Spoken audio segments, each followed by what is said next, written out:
안녕하세요 여러분. 오늘은 되게 가만히 앉아서 썰을 풀어보려고 합니다. 썰 푸는 그런 컨텐츠는 처음인 것 같은데 되게 찍을까 말까 고민을 하다가 이거는 많은 사람들이 참고하셨으면 싶기도 하고 저도 제 얘기를 떠벌리는 걸 굉장히 좋아하기 때문에 만약에 이 영상이 인기가 조금 있으면 제가 고3 수험생 때 겪었던 되게 어이없는 일들이나 22년 살면서 겪은 재밌는 이야기들을 종종 채널에서 이렇게 이야기를 해보려고 해요. 썸네일이나 제목을 보고 들어오신 분들은 아시겠지만 제가 작년 9월에 중고거래 사기를 당했습니다. 결론부터 말씀드리자면 돈은 다 돌려받았어요. 사건이 어떻게 된 일이냐, 작년 여름인가? 갤럭시 탭 S7이 출시가 돼요. 벌써부터 사건이 심각해 보이죠? 2학기 개강을 앞두고 있었던 2학년의 아짱은 요즘 대학 수업은 그 전공 책보다는 PDF로 그 교환을 많이 교수님이 제공을 해주시고 저는 영상 편집이나 썸네일 작업이나 이런 이미지 작업도 많이 하기 때문에 태블릿의 필요성을 느끼고 있을 때였어요. 사야겠다라고 마음을 먹었을 때는 사전 판매가 끝난 뒤였고 한창 이제 중고거래 사이트에 하나둘씩 올라올 때였거든요. 어떤 사이트인지는 말은 하지 않겠지만 저는 그 뒤로 그 시스템 사이트를 탈퇴하고 절대 다시 사용하지 않았습니다. 근데 풀 패키지로 해서 그때 100만원 초반대였나? 막 그랬던 것 같은데 70만원대 풀 패키지로 파는 사람이 있는 거예요. 약간 의심을 하긴 했지만 나는 이미 개강을 했고 빨리 사고 싶었기 때문에 덜컥 돈을 송금합니다. 심지어 그때 제가 40만원만 먼저 보내고 내일 아침에 운송장 확인하면 나머지 보내도 될까요? 라고 했는데 그 사람이 제가 오늘 현금 맞춰야 될 일이 있어서 라고 하시길래 그래 뭐 하면서 보냈어요. 그때가 새벽 1시였거든요. 그 다음날에 학원에 출근해서 막 일을 하고 있다가 친구가 야 너 그거 출발했대? 라고 물어봐서 그러네 하면서 채팅을 보냈는데 그때부터 연락이 안 되기 시작해요. 그때 깨달았죠. 금전적인 타격은 크게 없었어요. 왜냐면 제가 그때 대외 활동으로 장학금 받을 일이 있었는데 장학금이 피해 금액보다 컸기 때문에 뭔가 당장의 타격은 없었지만 어쨌든 내가 사기를 당했다는 그 충격과 내가 지금 필요한데 당장 겔탭을 사지 못했다는 그 빡침, 그게 너무 크더라고요. 그래서 인터넷 검색을 해서 막 알아보다가 더치트라는 사기 계좌나 사기 전화번호를 조회할 수 있는 사이트가 있어요. 거기서 조회를 했는데 거기에 나오더라. 돈 보내기 전에 확인했으면 됐는데 그죠? 아무튼 거기에 등록돼 있는 사람한테 채팅을 보냈어요. 근데 그 사람이 답장 와서 피해자가 더 있다. 오픈 채팅 링크를 보내주겠다. 그래서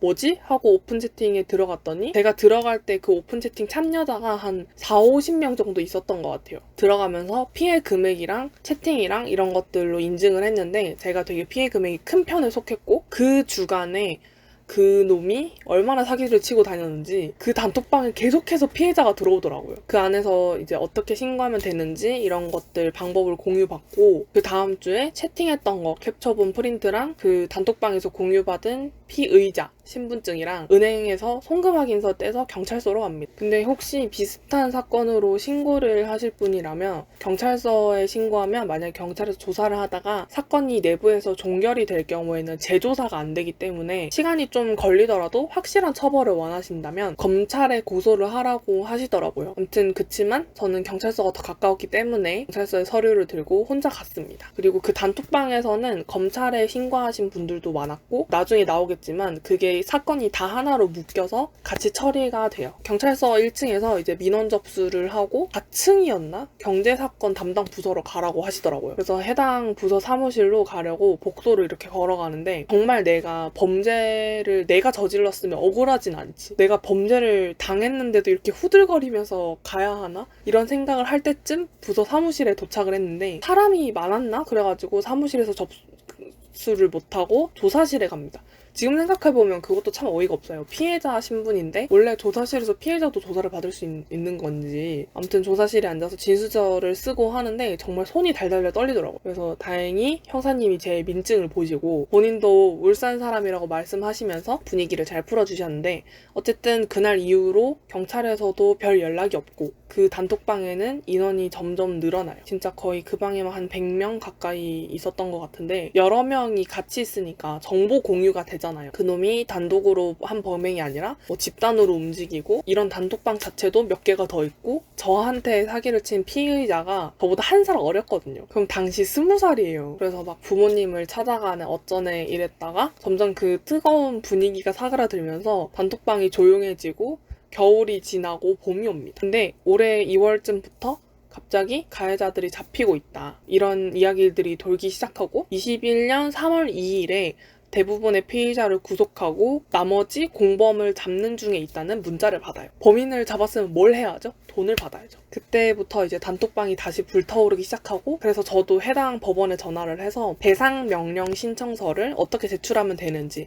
안내를 받고 단톡방에 제가 공유를 했죠. 배상 명령 신청서랑 증거 자료를 등기로 해당 지방 법원에다가 이틀 뒤에 제출을 합니다. 그리고 21년 4월 14일에 온 문자에서는 4월 7일에 나머지 피의자들을 모두 검거했다고 해요. 그때부터가 인고의 시간이었어요. 사실 그 사람들이 돌려줄 돈 없다, 배째라 이러면 그냥 징역 살고 나와서 신용불량자로 살거나 그게 끝일 수 있거든요. 그래서 정말 마음을 비워내고 최대한 그 돈을 생각하지 않고 그 대법원 나의 사건 검색에서 그 사건 진행 상황을 볼 수가 있어요. 그리고 집으로 등기가 계속 날아와. 재판이 미뤄졌다, 뭐 속행으로 끝났다. 그러다가 5월에 어느 날 무소식이 희소식일 정도로 보유하던 그 피해자 단톡방에서 어떤 분이 그 피의자 중 한 명의 아버지라는 사람한테 전화를 받았는데 배상해주겠다라는 말을 들었다는 거예요. 법원에 전화해서 확인하니까 실제로 우리한테 그 직접적인 사기를 친 그 놈은 아닌데 피의자 무리 중에 한 명의 아버지가 아들 살리겠다고 돈을 배상해주고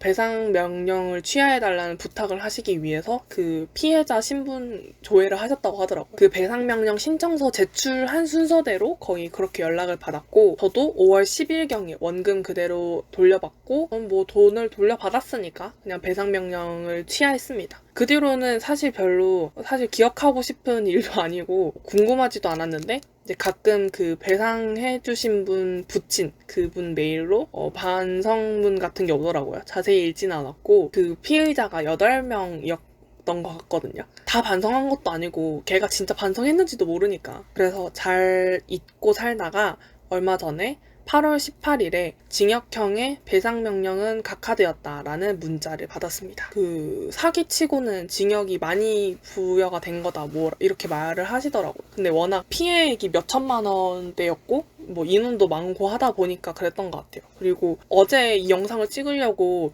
좀 스토리를 정리를 했는데 오늘 아침에 등기가 왔더라고요. 아직 내용은 안 읽어봤는데 사건이 병합된 것만 해도 하나, 둘, 셋, 넷, 다섯, 여섯, 일곱, 여덟, 아홉, 열. 다 같은 형을 받진 않았네요. 이 얘기는 정말로 지금까지 제 최측근, 친구 극소수, 우리 엄마 이 정도만 알고 뭐 잘난 일이라고 그렇게 떠벌리고 다니겠어요, 그죠? 그래서 그 뒤로는 직거래, 당근마켓만 이용을 하고 그것도 판매만 합니다. 그때 경찰서 신고하러 갈 때 그 계좌이체 했던 송금 확인서를 떼러 은행에 갔는데 제가 막 이렇게 서류를 떼러 왔으니까 은행 아저씨가 뭐 송금 잘못하셨어요? 뭐 이렇게 하시길래 제가 되게 덤덤하게 사기당했어요? 이랬거든요. 서류 다 뗄 때까지 그 아저씨가 한마디도 안 하시더라고. 저도 그때 21살이었고 신분증에 나이가 나오니까 아저씨 입장에서는 얼마나 안쓰러우셨겠어요. 마지막에 인사하고 이렇게 일어서는데 경험 한번 했다 생각하고 꼭 돈 돌려받으려고 그러셨는데 그때가 작년 9월 초였고 완전한 재판이 8월 18일에 끝났고 지금이 8월 말이니까 거의 1년 정도가 지났네요. 돈 다 돌려받았으니까 그리고 처벌까지 끝났으니까 이렇게 덤덤하게 얘기할 수 있는 거지 안 그랬으면 가끔 생각나고 좀 스스로한테 계속 화내고 그랬을 것 같아요. 원래 이렇게 차분하게 말을 하려고 한 건 아닌데 오늘 제가 좀 컨디션이 안 좋아가지고 괜히 좀 진지하게 영상을 찍은 것 같네요. 저는 이거를 업로드하고 나면 이제 주변에서 또 얼마나 카톡과 전화가 올지가 걱정이 돼요. 오늘 영상 여러분에게 도움이 되셨거나 흥미로우셨다면 구독과 좋아요 부탁드리고요. 다음에는 이런 얘기 말고 밝은 이야기로 돌아올게요. 안녕.